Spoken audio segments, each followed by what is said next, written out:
So thanks, everybody. It's really good to be here, so thank you very much for having me. So if you look at the picture here, if you, Cocos community, a school of fish, I am that little fish that is just slightly different from you, but you wouldn't know unless you came and talked to me. I have the green circle. So I am a social scientist, and I am very interested in scientific computing software teams, in particular teams of teams and the sociotechnical network. I have been embedded in a lot of different cultures, to include working in Germany and France and the UK and across the United States. And yeah, I'm also very interested in AI, ML ethics as one of my thrust areas.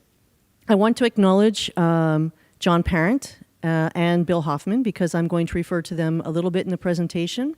I also want to thank Cocos and the community, and of course Oscar, that's funding this work.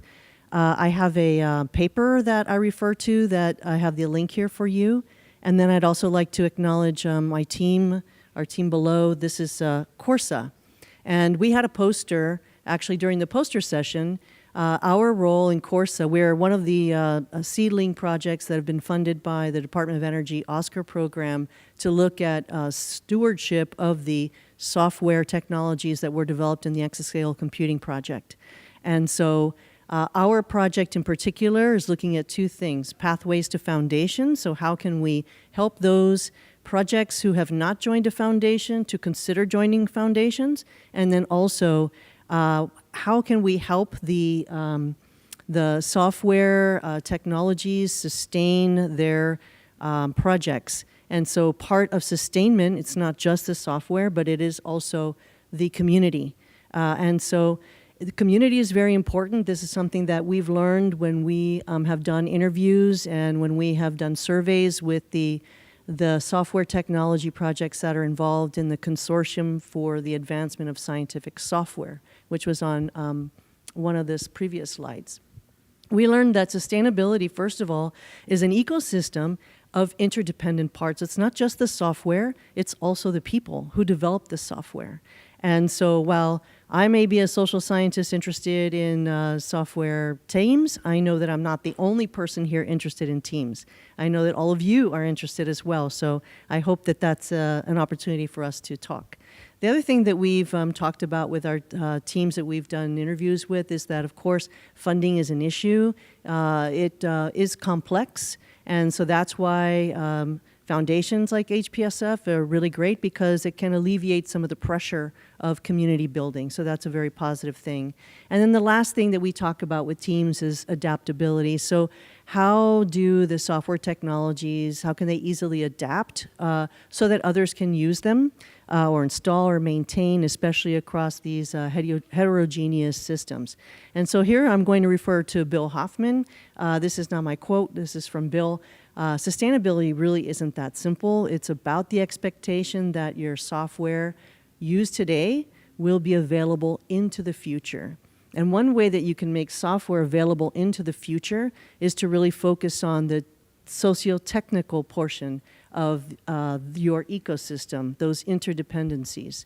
And so this particular presentation is about leveraging liaisons. And so a liaison in our context is that person or those people who are key contributors to more than one project. So they might be contributing across different projects within the ecosystem.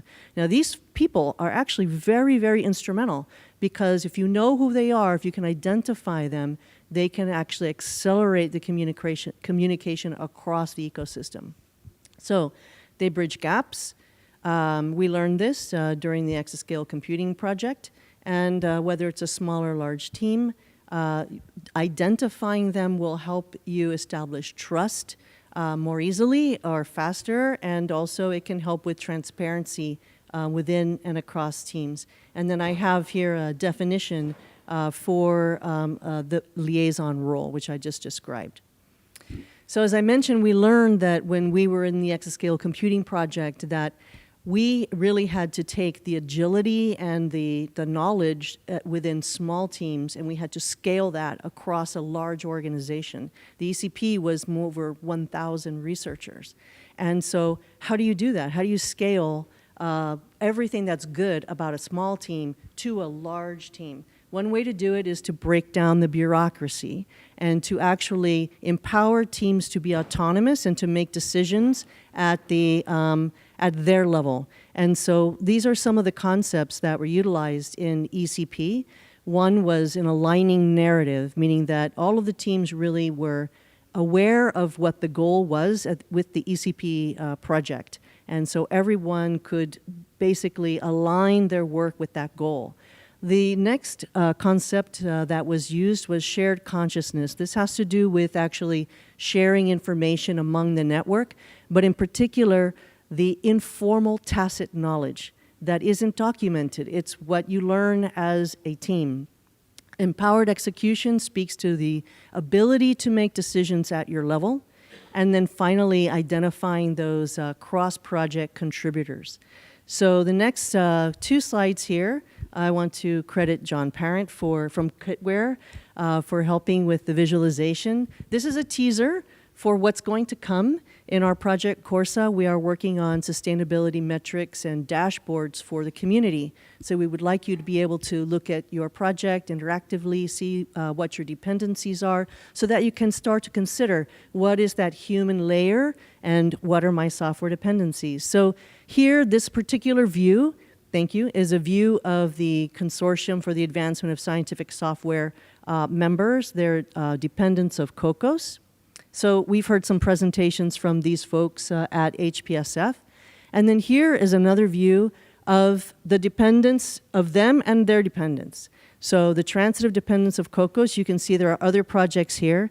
And as I've been here at the conference, what I've realized is that I've heard presentations from other projects that are not on this list.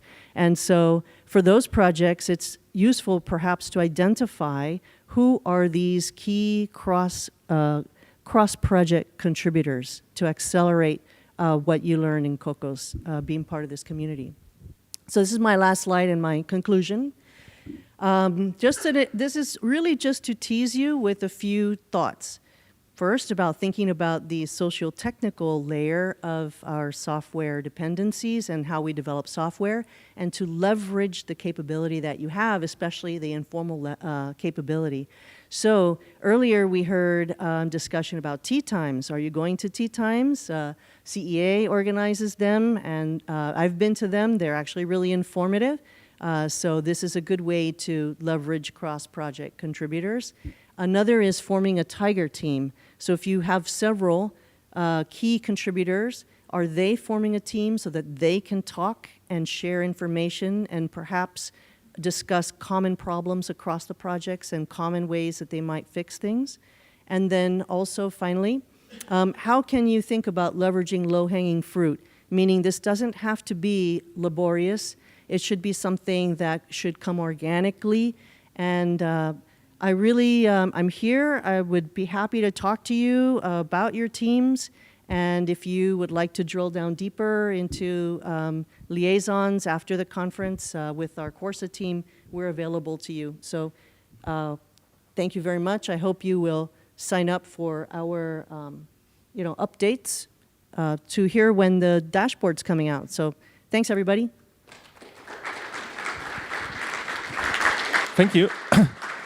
We actually have time for one question while we are switching out the laptops here. Anybody? Yeah, Damien? When you visualize the transitive dependency, which I thought was really good, you take into account, because some of the dependency are optional, right? Like, for instance, US You don't have a HDMI? Do you have notes that let you filter what you're looking at? So John's in the back of the room, but I think the answer is that particular view, it's static, right? And so the dashboard is interactive, but that view is just looking at the cast members and then their dependents. So It might be interesting to be able to filter required dependency versus possible. yes. There is a different strength in the Right. We would like to, that's very interesting. And if anyone to has HDMI. suggestions, John, you wave your hand. There's John, he's Yeah, developing we have the we have time for kitware. another question because we are hunting for an That's adapter. a great suggestion.